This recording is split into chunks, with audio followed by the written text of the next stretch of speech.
Here we go. Welcome, friends, to the Vegas 10. Thank you so much for being with us. My name is Dave Farah. That is Matt Brown. That is Jason Mahoney. Appreciate you guys joining us as we dive into the Vegas 10 for episode number 1. Now, this is going to be a regular podcast that we do every single week. Tuesday is the day it's going to drop because plenty of people are planning coming to Las Vegas for the weekend. They're kind of wondering, hey, what should I do in Las Vegas this week? Sure, there's all the stuff that you regularly do in Las Vegas, but what's going on right now in Las Vegas? Every single week, it's going to be kind of a look at some of the things that we think are really cool. We're all longtime residents of the city. Mahoney, you moved to Vegas in 2004, is that right? Yep, 2004, so about 16 years here in Las Vegas, and loved every second of it. 15 years for me. 2005 is when I moved to town. Matt, like a real slacker, didn't show up until 2007, but nonetheless, we all have been in this city for a long time, and we all love this city. But one thing that happens to all of us as locals all the time is we get calls from friends that go, hey, I'm coming to town. What should I do? And you're like, well, I mean, there's a lot of things to do, but how do you just go, how do you answer that question, Matt? Yeah, I mean, this is what Vegas 10 is going to be all about, right? I mean, when you're coming, your friends are coming, whoever it might be, we're here to kind of let you know what just happened. We're going to create a little FOMO. We're going to let you know what you just missed. But hey, this is let you know what's going on in this city of ours, what's happening this coming week. We're going to talk about even the stuff that's happening further down the line. If you want to plan a trip 2, 3, 4 months down the line, especially now, Dave, I mean, with what's going on, we know for a fact that things are going to start getting announced. Things are going to start getting scheduled. And we want to make sure that people are aware of all the stuff that's going on, because it can be very overwhelming when you try to do this all on your own. Yeah, and I mean, there's so many options, right? So it's just counting down the things that are happening now. Like Matt said, if there's concert tickets that are going on sale this week, but it's not for a show that's for a few months away, that's fine. We'll let you know about that. It's just as informational as we can be. And a lot of the stuff, like you mentioned, Matt, is going to be evergreen too, right? So I mean, we'll talk about some of our favorite restaurants in town. We'll talk about some great golf courses. We'll talk about some amazing outdoor activities, things that are outside of the casino. But let's start there. So let's start here with the first thing on our list for the Vegas 10 this week. So the number one thing is the casinos are back open. And this is something that just happened this past weekend for the first time. Obviously, videos floating around that a bunch of the casino floors have all kinds of people. But the question that a lot of people have is, well, which casinos are open and which ones are not? So let's start right there. The first ones to close were Wynn and Encore. They're also some of the first ones to open. So Wynn and Encore are open again. The Venetian is open again. MGM Resorts International did open a few properties as well this past weekend. They went with MGM Grand, New York, and the Bellagio. And then we also have the Cosmopolitan, and we have Treasure Island, and we have Flamingo, and we have Harrah's. So, I mean, there's a lot of the casinos that you'll find on the Strip that are open outside of the Strip corridor, where a lot of the locals casinos are. You'll also find many of the station casinos have opened. But Matt, there are some further ones that are in downtown Las Vegas, as well as more on the Strip that are starting to get rolled out as ones that are going to be open in the very near future. Yeah, I mean, while we saw kind of a limited Strip opening, that did not happen in downtown. I mean, pretty much every single downtown casino all opened at 12:01, right? I mean, 12:01 on Wednesday night leading into the June 4th there, the D, the Golden Nugget, all the big casinos downtown that you guys have come to know and love. And Fremont Street was hopping, man. If you saw any of the videos that came out from down there, people were counting down to midnight. I mean, it was literally like 5, 4, 3, 2, 1, and then the doors opened, they rushed in. And you know, Mahoney, one of the things about downtown, I think, is you can get caught up when you come to Vegas and you end up on the Strip and you stay on the Strip the whole time. But there really is some charm to downtown, and especially some of these casinos, the D, the Golden Nugget, they're nice. They're going to be open in Circa, which is going to be brand spanking new. Circa is going to be, it's going to completely revitalize downtown. The D already has done a very good job of kind of breathing new life into downtown. And I don't think there is a guy who loves Las Vegas more than Derek Stevens over at the D. He flew in, a couple thousand people for the grand opening of Las Vegas. And, when it comes to sports betting, they are going to be offering some of the craziest odds and some of the best deals that you could find in the city. Yeah, and so, I mean, it's been a long time since there's been a new casino that's opened up in downtown Las Vegas. I mean, obviously, the Strip is an ever-evolving piece of property, but downtown Las Vegas is where you'll find a lot of those classic casinos. The Binion's Binion's has been down there forever. Fremont, Four Queens, Golden Nugget's an older property as well. So for the first time in a couple of decades, a brand new property is going up, and like you said, Matt, it's going to be an impressive one. I mean, Circa is really an amazing property, and it's also also, I mean, we all are fans of betting on sports, right? It's going to have the world's biggest sports book, which is really something. So they have big plans for it. But downtown is rocking again, as is the Strip. And Matt, something that we'll definitely be paying attention to in the coming months is the reopening of Circa. Big stuff there. Yeah, no, absolutely. There's if you want to head over to their website as well, new renderings are up as we speak. And so you can take a look at that sports book that you're talking about, Dave, and it is something else. I mean, if it looks anything like these renderings, it is going to be a place that you have to visit when you come to Vegas, if you are even the least bit interested in sports betting. So let's talk about what's next, right? So when it comes to the casinos that are opening right now in Las Vegas, we just mentioned a bunch that are already open, but some new information is coming out. So we've got the Luxor that's going to be opening up in just a couple of weeks, it looks like. They said around June 25th. And then also, and this is big news, Aria is going to be reopening around or before the 4th of July, which is a really big deal because that's a huge property. A lot of people here in Las Vegas getting back to work because of that, but it's also a fan favorite, right? So it's a lot of people like to come to town and stay at Aria and Vidara and that entire city center complex. The fact that thing's going to be reopening in just a few weeks' time as well. Big news for the city and certainly big news for a lot of people that are going to be coming in, Matt. Yeah, I mean, it's the thing about the Aria too is there were some weird rumors floating out there that maybe that was going to be way towards the end of 2020, maybe even pushed into 2021. Glad that those were false rumors. Glad to see that it's going to be opening up. I think a lot of these casinos saw just a lot more demand than they were expecting. And so, we're going to see some of these fan favorites, like you mentioned, opening back up in Aria, just, great restaurants, great vibe, great atmosphere, pretty great poker room there as well. So certainly something that I'm glad dead center in the middle of the Strip is going to be open up. All right, so we've talked about some of the casinos that are open, and that information is out there right now. But another big question that people have, and this will actually move us on to our second thing in our Vegas 10 this week, and this is what's new. Like when you come to Las Vegas, what is going to happen that hasn't maybe happened in the past? And one of the things that I noticed from my first experience going out here in Las Vegas, and this is actually before we even went to phase 2, so they were reopening some of the casinos, but not the actual casino floors, just some of the restaurants. Matt and I actually went out to a great steakhouse over at Red Rock, and they took our temperatures as we walked into the establishment. So basically, it's a really simple process. They have the stanchions set up, and you walk through the stanchions, and then it's got a little stand here. And the same thing, throughout the stanchions, they have the stand here for the social distancing, and you walk up to the little stand here, and it looks like a projector that you would see if you had like a home theater, right? Like just one of those things, but it's clear across the room. It's probably a good 20 feet away. And then just go, all right, stand there. All right, you're good to go. And that's it. I mean, nothing touches you. Nobody has to walk over to you to take your temperature, but they are taking your temperature when you walk into establishments. And Matt, I'll just speak for myself. I found it to be a not invasive and not really inconvenient thing at all. In fact, it's something that I actually like quite a bit. I'd much rather know that everyone that's in the same room as me doesn't have a roaring fever. Yeah, no, it was perfectly fine. And like you said, it took all of 10 seconds the whole time that we were there, that we were doing all this. Yeah. And, things are going to look different. But I mean, Mahoney, I'm like the same way as Dave is. I mean, at the end of the day, if you're coming to Las Vegas, we want you to feel safe. We want you to feel like this is a place that you can come and know that you're getting not only the top notch when it comes to entertainment and restaurants and all this stuff like that, but cleanliness as well. So, hey, perfectly fine by me. I mean, take the extra 15 seconds to take my temperature. I'm okay with it. I'm with you. I mean, if this is not creating massive amounts of line and massive amounts of backlog to get into the casinos, what is the issue then? We know that you're going to be safe. You know that the Vegas has always done a good job of reinventing itself. I mean, the Las Vegas you knew 5 years ago is not the Las Vegas you knew 10 years ago, which is definitely not the Las Vegas you knew 30 years ago. Las Vegas is always evolving into something new, and obviously we're getting ahead of the times. And this is one of the things that why I am gung-ho about getting back down to the Strip, because one, the casinos don't want sick players in there. They don't want bad press getting out about the city, and so they're doing everything they can and using some of the most high-tech methods anywhere in the entire world to let people into the casinos to make it be a pleasant experience for everybody and a safe experience as number one.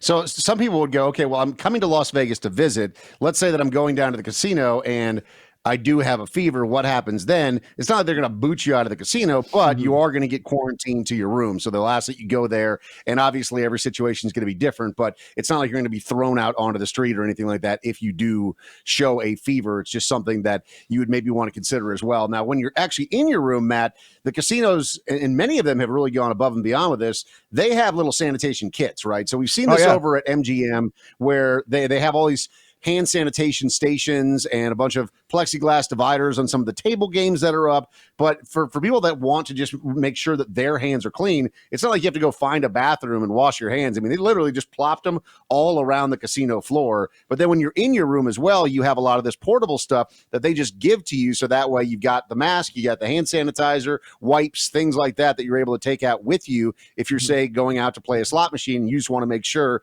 it's wiped down so that way you don't have to wait for somebody else to come around and do that for you.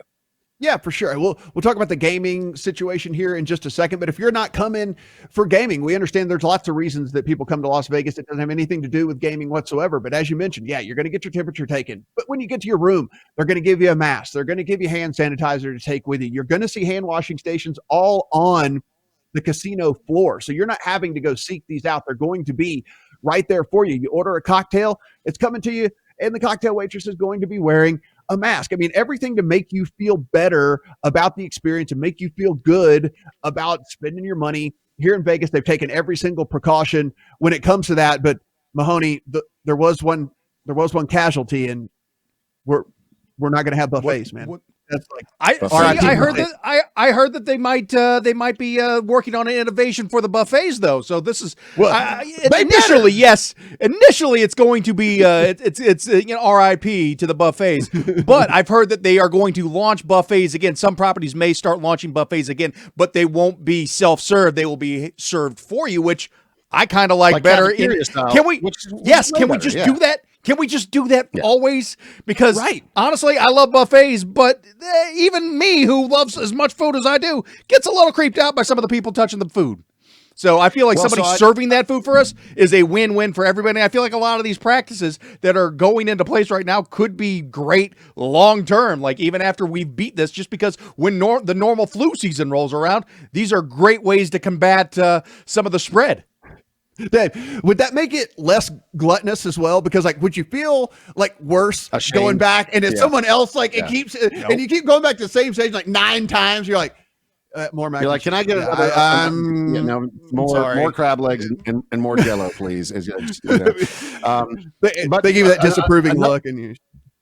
Another casualty that's actually a really good one is the parking fees. So the parking fees have gone away as a result. So if you, and I mean, we talk about this all the time, right? I mean, it just seemed like a real kind of kick in the nuts. If you go into a casino, even if you gamble $1,000 and you lose it all, like you're like, I was planning on losing that money. But then when you walk out of the casino and you have to pay $35 to get your car out, it just seems so unnecessary for that to be the case. Well, the parking fees had already gone away at the Wynn and the Encore. Venetian and Palazzo never put them in place. So to their credit, I mean, they never put parking fees in. But the big boys in Caesar's Palace, as well as the MGM resorts, they all had parking fees. And now across the board, the parking fees are gone. That includes the Cosmopolitan as well. So certainly for people coming in from Southern California, which is obviously an enormous feeder market to Las Vegas, you don't have that additional $25, $35 a day, which does add up, especially if you're coming in for an extended weekend. So goodbye parking fees, good riddance. I hope they never come back. Yeah, and for the locals now, going down there and eating doesn't cost you. It's just all that stuff you're talking about, right? I mean, you get done and you go to an expensive steakhouse and then you leave and then it tacks on that extra $20. And even though you might have spent a couple hundred at the steakhouse that you just left, that $20 hurts. Like it's like the 200, you're fine with it. You're fine with the 200. You don't like that 20 at the end, So let's talk about gaming, because a lot of people, like you said, Matt, do come to town to play games. But number 3 is what about gaming? Because a lot of people have questions about that. What does it look like? And plexiglass is a very real thing now at some of these games. It's not all of the games, but there are plenty of these tables that do have the plexiglass dividers. We're seeing that at poker rooms, not just in Las Vegas, but in other places around the country. But Matt, is this plexiglass, in your opinion, something that would deter you from sitting down at a table game, or do you not mind it? Hey, let's again, Let's take worst case scenario here, and then let's make that a very good positive here. It's late night. You roll up to a roulette table, and then some drunk asshole is coming up, and he is like spitting on you and spilling drinks and like stumbling all over the place, whatever. Now you have this barrier to entry, right? Like now this plexiglass is there.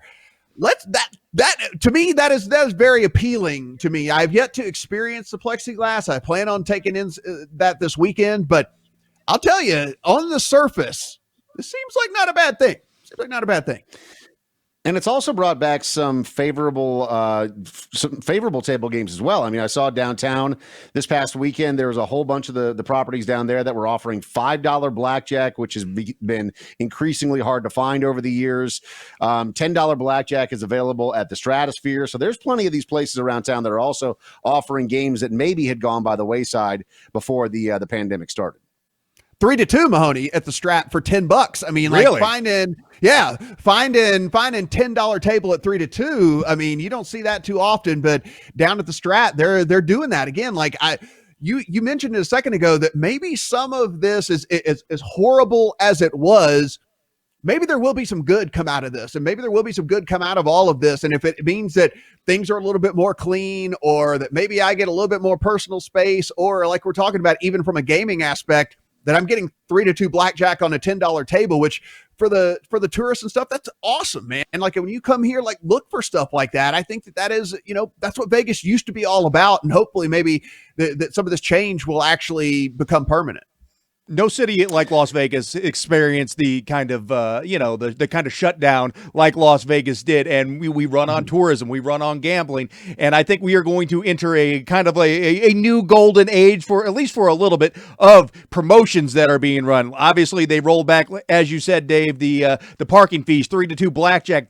I think this is going to be the next couple of years are going to be a really good time for players coming here to Las Vegas who want that old school, authentic Las Vegas experience like they used to be able to get, a few years back.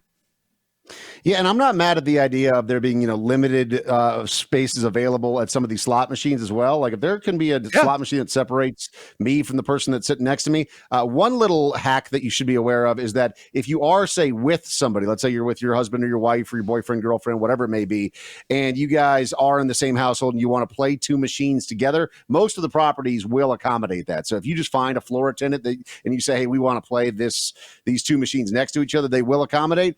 But let's be honest, some people want to stay 6 feet away from their significant other too. So in that case, just don't tell them about that little trick. And we're saving marriages here in Las Vegas. All right, we're not married.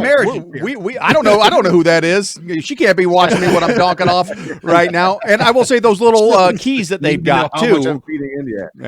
Those little keys that they had, the copper keys that they, as you mentioned in some of those care packages that are being given out, that so you can play the slots without actually having to touch them, and you can open doors, you can pull the lever with all that. I think that's another thing that is probably long overdue, and I'm glad that the casinos are embracing those.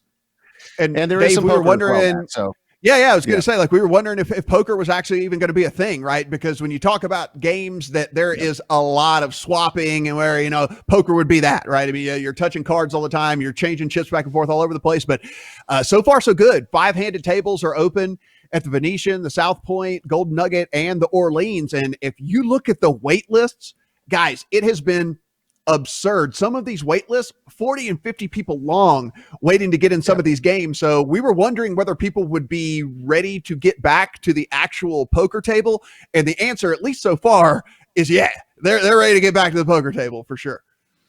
All right, so let's move on to number 4 as we continue through our 10 things to do in Las Vegas this week. So obviously lots of questions about clubs and shows and pools and things like that. In short, there are no clubs, there are no shows for right now, although we did see today that Absinthe is starting to sell tickets, and that may get pushed back, but they are starting to sell tickets for the end of June right now, which is just a couple of weeks away, and it does look like they spaced those seats out. So shows look like they could be on the horizon in that too distant future. Pools are open. It's just not the roaring pool parties like you've seen at Wet Republic and Encore Beach Club over the years. So you can still go to a pool, you can still get a cabana and all that stuff, but it's just not going to be like where there's a DJ and there's 10,000 people in the pool. But if you want to take a dip in the pool when you come to Las Vegas during these warmer summer months, even right now, that's something that is available for hotel guests. people of our age probably don't mind that all that much, that there is not, the thumping of the EDM music that is going to be going on at the hotel pools. But we do understand some of our listeners, some of our viewers out there are going to be, in their 20s and want to go and rage. And those will probably, I don't know. I'm just going off of what we're kind of hearing. I think with everything that's going on, maybe that might be 2021, right, guys? I think probably summer 2021 for the actual pool parties again. Maybe it's probably going to get too cold. Yeah. I feel like in the end, September, perhaps. I mean, if they'd open it for a few weeks to kind of round it out, my guess is probably 2021 for the big pool. Because normally they shut down around like September, October, depending on how the weather's been, that sort of thing. So it's like, are you going to fire it up for that, or are we just going to wait until next pool season and see openings starting in March? So which that's what my guess would be, probably March. All right, so let's move on to number 5. So the question of what can a person do, and when you think about one of the first things that you probably will plan is what restaurants you'll be going to. So let's talk about some of our favorite restaurants. And Matt, I mean, all of us are big fans of a great steakhouse. What is at the top of your list when it comes to great steakhouses in town to hit? Yeah, and it's open, and it's one of the places that is open down on the Strip. But if you go to Cut, and it is at Venetian Palazzo, if you take a look, man, it is the best cut of meat for my money here in town.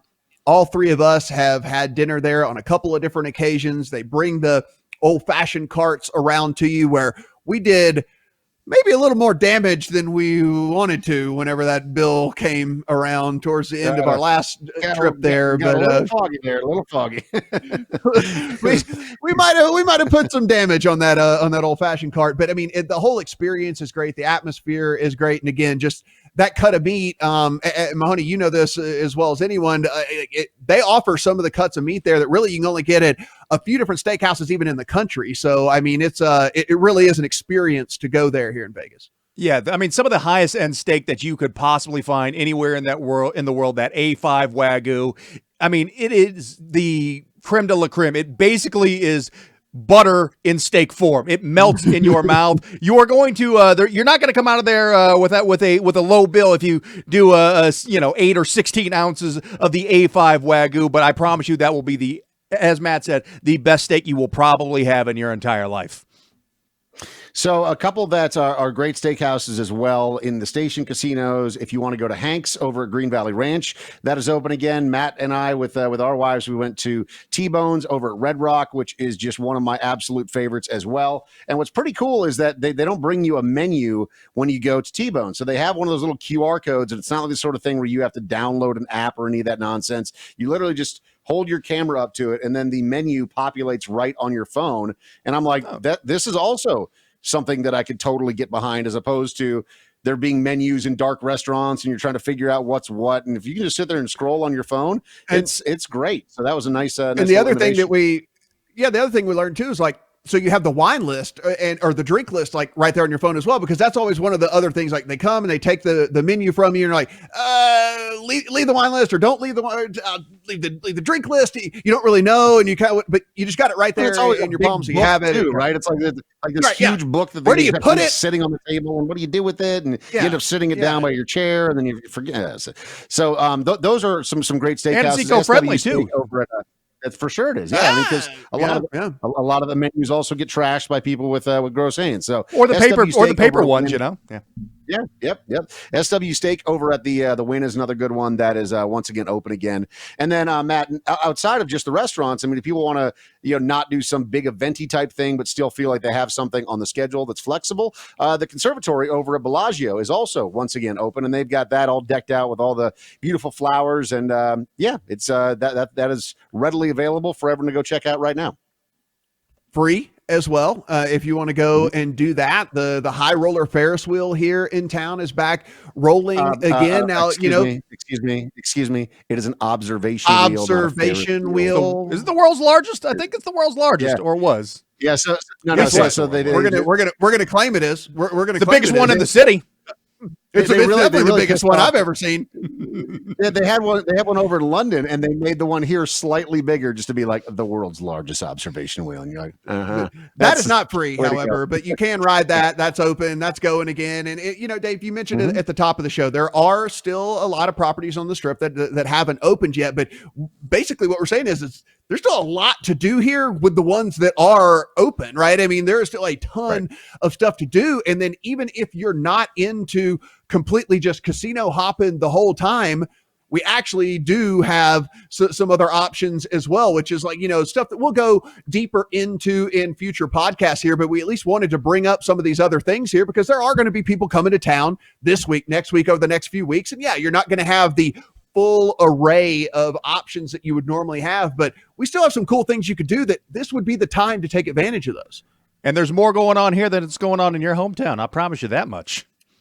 That's true. And actually the weather, I mean, normally when we get into kind of mid-June, it's balls hot, and it's been fairly balls hot for a handful of days, but not bad. In fact, today there's a high of 89 in Las Vegas. I'm looking at the forecast right now. By the time we get to this weekend, Saturday, a high of 93. Sunday is a high of 96. And coming in at number 6 on our 10 things to do in Las Vegas this week is actually going out to Red Rock Canyon. And for people, I mean, it seems like old news to people like us that have lived in Las Vegas for a long time. But anytime that you take somebody from out of town to Red Rock Canyon, they're like, oh my God, I had no idea this even existed, because they hear Red Rock and they think of Red Rocks, which is in Denver, because that's where a whole bunch of concerts happen. Yeah. But there's a small fee to get in per car, just like most national parks around the country. And you go in and there's this really beautiful 13-mile scenic loop. And so you can just drive that thing. You can bike that thing. They have those cool little like 3-wheeled things that like little hot rod, whatever you call them, that you can take it. Whatever those things are. Yeah. Whatever those little things are called. You know what I'm talking about, though, right? Adult tricycles. Adult tricycles. It's adult tricycles. It's a reverse tricycle, though. Yeah. So it's got the, So you can go run those things out there if you want. You get, motorcycles obviously welcome as well. So there's plenty of ways to do that. But then if you want to get even more adventurous than that, there's a bunch of great hikes too, and they really vary. So you can go out and spend an entire day hiking, and it's not like you're looping around the same thing. I mean, there's some really expansive hikes out there, and then there's some, probably my favorite, and I'm not a big hiker, but my wife drags me on more than I'd like to admit. There's one called Icebox Canyon, which is a nice intermediate. It's challenging, as far as hikes go, but it's not like you feel like your life's in danger, or it's great, but it's also beautiful. And they call it Icebox Canyon for a reason, because when you get to the end of it, where you go, like it's perfectly sheltered by the mountains, and it is considerably cooler than whatever the temperature is outside. So even if it's 110 that day, by the time you get to Icebox Canyon, it's probably going to feel like it's 75 degrees, which is pretty amazing. And it's accessible for everyone too. It's not like you have to be an avid hiker to be able to appreciate it. Mahoney, one of the things not in the rundown here, I mean, and this is something that you can attest to. I mean, you've taken some of the awesomest photos that I've seen from out there. And I guess if that's something that you're into as well, I mean, there's a lot to like get into out there. I know you've spent like multiple days out there being able to capture some of that stuff. And again, when you go out there for the first time, trust me, I'm from Louisiana, right? Like there is nothing like that anywhere close to where I grew up. When you go and you see that stuff for the first time, it really, really is awesome. I mean, you're right. The photo opportunities at Red Rock are immense. I mean, be it just the wildlife that lives out there. I mean, I had never seen a real life burro just randomly roaming the open plain until I went out to Red Rock. But there are families of burros out there. Do not feed them, though. That is a $500 fine. Do not feed the burros. But there are also, tons of lizards out there, tons of birds, and just nature like you would not expect from the desert. I mean, Las Vegas and Red Rock are two of the most beautiful places on the planet, and for their own unique ways, and they're only about a half hour 25 minutes apart, taking you from the Strip down to Red Rock, and it feels like you're transported into a brand new world. Yeah, I mean, if you don't know what a burro is, it's a desert donkey, and it is surprising when you just run into a random desert donkey. You're like, hey, donkey. They are very friendly. They're very What are friendly. you doing out here in the desert, man? Do you live out here? Yeah, and sure enough, they are very friendly, and they don't mess with you. They'll walk over and see if you got an apple for them or something. But again, that is against the rules, so maybe don't do that. All right, on to number 7 in our Vegas 10. We were just talking about good weather and how Red Rock is a fantastic option. Golf, of course, as well. This time of year, getting out onto the golf courses, Vegas has a ton of amazing courses. I mean, we're talking about super high end courses that are exclusive that you can't get on if you're staying at some casinos. We'll leave that to the super high roller guys that aren't watching this anyhow because they have some host that's hooking them up with every imaginable thing that they could possibly need when they come to Las Vegas. But some that are very accessible, and Matt, we'll start by talking about the one that's obvious, right? Because it's on the strip right there. Valley High is right on Las Vegas Boulevard, has been for years. And if you're in town, it's not like a quiet golf course. There's planes that are roaring over your head the entire time. But it is a nice course. It's very well designed, and it's super accessible for people that want to do something that's near to their hotel. No, absolutely. And I mean, that's one of the other things that we're going to do here on the Vegas 10. We're going to highlight, I mean, it's not the golf capital of the world. I understand you live in Florida and Arizona and stuff, like there's golf courses every 20 feet. But let me tell you, you would be surprised at how many, not only golf courses there are here, but really, really good golf courses there are here. And you really don't have to go even off of the strip, as you mentioned, with Valley High. I mean, we're going to look at all of the golf courses here over the course of the run of this podcast here and over the course of my adult braces. But like, we're definitely going to, we're going to break a lot of these things down. But Valley High, normally, again, Dave, this is why if you're coming anytime soon, I checked here on the phone. This is a course that normally, Monty, like 130, 140, something like that around, sometimes as high as 3 and 4. Yeah, I've seen it said peak times it's like $200 to $400 depending on what time you go out. Yeah, sometimes. And right here, I mean, again, could change for sure, but here over the next couple of weeks, you can get on the course for $89, and like you were talking a beautiful, beautiful course for $89. And Dave, you and I ate there a couple of times with some meetings that we've had. Great little restaurant in there as well. Cool and clubhouse. Again, guys. Yeah. Mm-hmm. Right down the road from your hotel. And their cart girls are often they are quick. They make those rounds very, very often, and they are not bad to look at. They kind of pride themselves on that they have a very good looking staff through and through over at Valley High. So that's something that you can expect there. They do have that little par 3 as well that's been tailor made in a number of things. It's also on the strip. Mm-hmm. I mean, it's the course is kind of in different forms of disrepair at times. But if you want something quick, you got 45 minutes, and if you want to get out there and just have some fun, you don't care about it. You just want to do something cheap and quick and good bar. It's a pretty easy course to play. Yeah, it is a good bar. We've also spent a decent amount of time there over the years. But if you guys have any questions about like specific golf courses, or if there's a place that you want to go and you're curious if we would recommend it, you can always just hit us up, whether it's in the comments or sending us a direct message, whether it's through Twitter or Facebook or whatever it is. We're happy to answer those questions for you. So number 7, golf. We talked about that. Number 8, Matt, a bit more adventurous here. If people go, okay, I like the idea of Red Rock, I want to do some hiking, and I like the idea of being outside, but you want to take it to that next level, a couple of here to round out the Vegas 10, since we're talking about doing outdoor stuff. Coming in at number 8 is Mount Charleston. And Mount Charleston is a little bit more of a drive, but it's not crazy. So you're looking at about an hour or so behind the wheel if you're leaving from the strip, maybe a little north of that if there's traffic. But Mount Charleston is spectacular. And in the wintertime, believe it or not, you can be downtown in Las Vegas on the strip or on Fremont Street and be enjoying 80-degree weather, and that same day you can drive for about an hour, be at Mount Charleston, and you can go skiing, snowboarding, tubing. They actually have Lee Canyon up there as well, so depending on what time of year it is, if you want to do hiking or if you want to do outdoor winter sports, that's available at Mount Charleston. And again, surprisingly close considering how different that it is than Las Vegas. Now, people who are even regulars to Las Vegas, they might have heard of Red Rock and might have heard of Red Rock Canyon, might have even made the trip out to Red Rock Canyon. I'm actually very surprised how many people who come here on the regular who not only have never made the trip out to Mount Charleston, but don't even realize what Mount Charleston is, right? Like haven't even come across Mount Charleston whenever it comes down to it. And listen, like you said, a little bit of a drive here, but when you get up there, you're not in Vegas anymore. I mean, like you don't feel like you're in the desert. You don't feel like you're in Vegas. It's 30 degrees cooler whenever you're up there. As you mentioned, there's snow on the ground in the winter. You can do all these winter activities, but in the summer, it's still pretty cool. There's waterfalls, there's cool hikes up there. There's different things that you can do. at Mount Charleston as well. And while you're coming here, guys, I mean, this is the time to take advantage of that. When we're back rip roaring 100% and you want to stay on the strip for a week straight and just casino hop, fine. Come back when we got all that. But if you're making the trip here in the next 2 or 3 weeks, this is the time to try out these other things here. And Mahoney, Mount Charleston, really and truly, and again, kind of going back to the photography thing, I've had buddies who have come out and said they spent a couple of days up there because, again, you're in the desert. You do not feel like you're in the desert. It does not look like you're in the desert at all.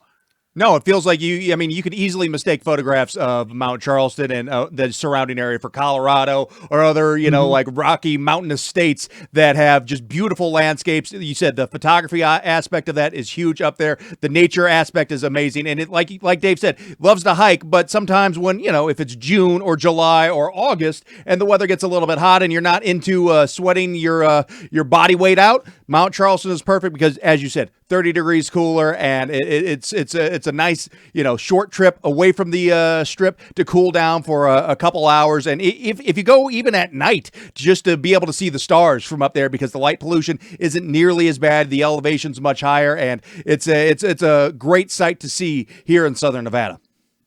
Yeah, and if you want to camp out too, they have a whole bunch of campsites that are available up there as well. So even if you have a trailer that you're bringing with you, an RV, or if you just want a little place to set up a tent, that's available at Mount Charleston. And something that I did when my brother and his wife and their kids came to town last time. It's a great place to go up there and just have like a picnic. We were hanging out. There's a bunch of little areas where you can just have a picnic and hang out and do, just like the kids are running up and down the hills. And as we're doing that, wild horses start coming around, obviously because they want the Katy Perry song. But, I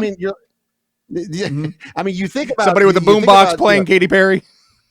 No, you think about the surprise desert donkey, and then all of a sudden you're surprised by wild horses. I think that's my first and only encounter with wild horses in my whole life. It was the Rolling Stones that was playing wild horses. Yeah.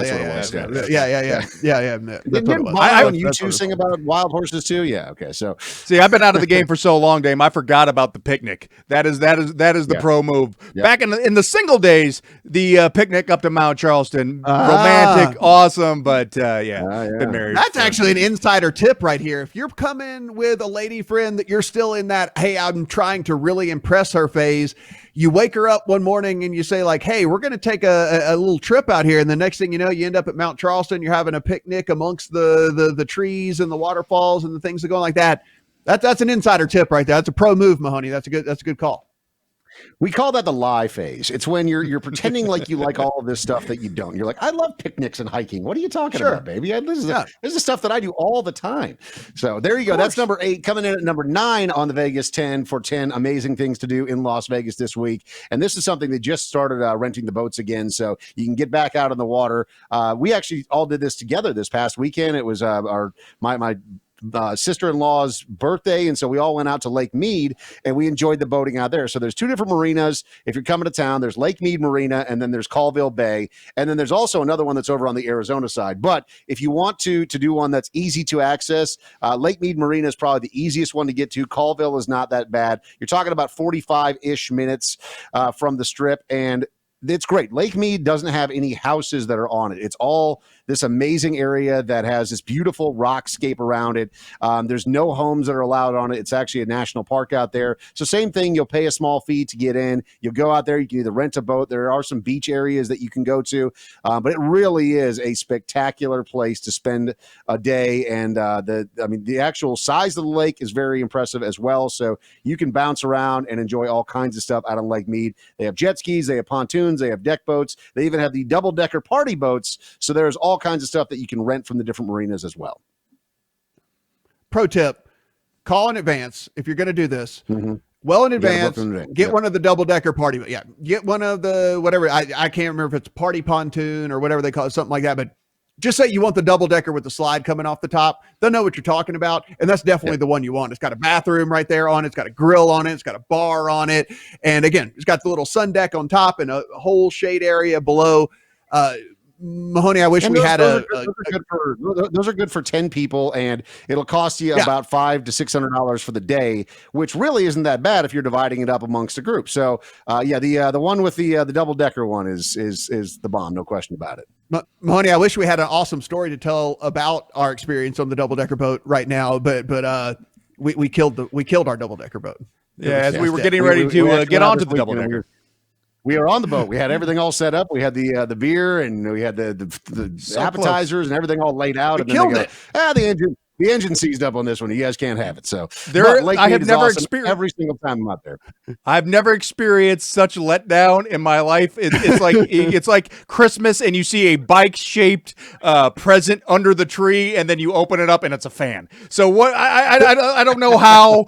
I don't know how or why, but Lake Mead is absolutely great. And I will say, as a kid from the Midwest who grew up on Lake of the Ozarks and lakes and rivers in that general vicinity, before I ever visited Lake Mead, I didn't know that lakes were clear.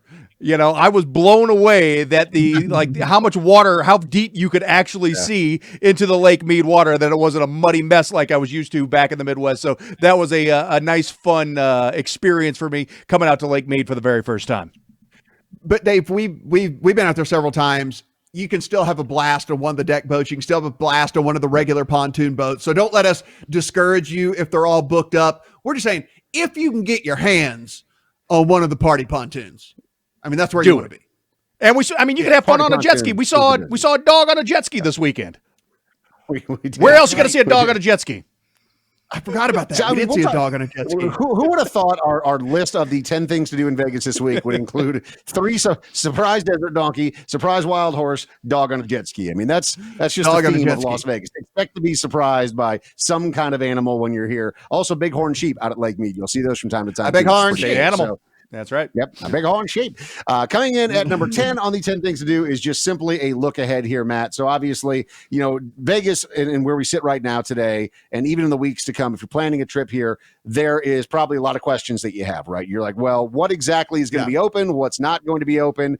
And it's an ever-evolving situation, right? We don't know what's going to happen in the next few weeks. Obviously, we've all been going through this pandemic together, but just know that on the Vegas 10 every single week when things do develop, we'll have the latest information for you. If you're planning to come to Vegas this week, when shows start to get announced again, and I'm talking about residencies and concerts and everything else, we'll have all that latest information right here every single week when a new episode drops on Tuesday. Yeah, we'll all kind of give our little spiel here and our sales pitch for the city, and that we love so much. And it's not only that and all that, but I truly believe in all the stuff that we're talking about here. I truly still believe this is the entertainment capital of the world. More bang for your buck, more things to do. You don't even get to experience everything you want to, which is why you come back. I know you might have said, well, I came last summer. Come again. You missed restaurants. You definitely missed some other things. You definitely missed some things you wanted to do because there's just too many things to get done here. And yeah, we're on the comeback here. Everything's not open, but when it does, we're going to fill you in. You guys are super plugged in. I'm plugged in on some things that are going on from different aspects here. And so we're going to try to give you, as much insight as we possibly can here. But more than anything, if there is a place that you can go and know you are going to have a good time, I say this with all honesty here, not because I live here. It's Vegas. I mean, we still live here, and we still have a blast living here every single day that we live here, and we have it at our fingertips. I can only imagine what it's like to only be able to come for 3, 4, 5 days at a time once a year. So it's got to be something that we can really share with you here that can enhance your experience. And if that's the case, then we've done our job. Yeah, and Las Vegas is obviously an ever-evolving place for us as well. So, I mean, there's a lot of new things that are opening up in Las Vegas in the coming weeks and coming months. And you look at some of these really big projects that they've been working on for a long time. The Raiders Stadium would be one of them. Now, is there going to be fans at NFL games in Las Vegas this year? We don't know. Maybe, maybe not. But it's possible. And the Raiders Stadium, I can tell you this much. I drive past it a couple of times a week. It is stunning. I mean, it is incredible what they've done with that structure. Cannot tell you how excited I am about that. Resorts World is going to be coming online. We talked about Circa earlier. So even if, like Matt said, you've come to Las Vegas a bunch, you have a great idea of what you like to do in the city. It's constantly evolving, ever changing. And our job, and this show is really a service element, right? It's just every single week being able to put into a little podcast for you, a video cast, so you can just watch it over the course of 30, 45 minutes and feel like you're briefed on what's coming to Las Vegas this week, whether that's you this week and you just want to take some notes for the things that you're going to do on Friday and Saturday night, or if you go, hey, like this is just good information to know for when I'm planning my trip to Vegas in 3 months from now. That's what this show is designed to do, is just try to give you as much good information as possible. So I mean, the inaugural episode here, I didn't know if it was going to move by as quickly as it did, but it was a blast, man. It was a lot of fun to talk about, 10 great things to do in Las Vegas this week. Mahoney, do you have any final words that you'd like to add? Oh, and we've got so much more to talk about, which is why we'll be back next week, Dave. Yep. So every Tuesday afternoon, you can expect a new one of these. We'll be here with you. And of course, always welcome your feedback. If there's restaurants that you go, hey, man, I tried this, really want to share my experience as well, always welcome that. The comment section are always open, and would encourage you to join us as we do this show every single week. But thank you for being with us. My name's Dave Farah, Jason Mahoney, and Matt Brown. We appreciate you being a part of episode number 1 of the Vegas 10. We'll talk to you again next week.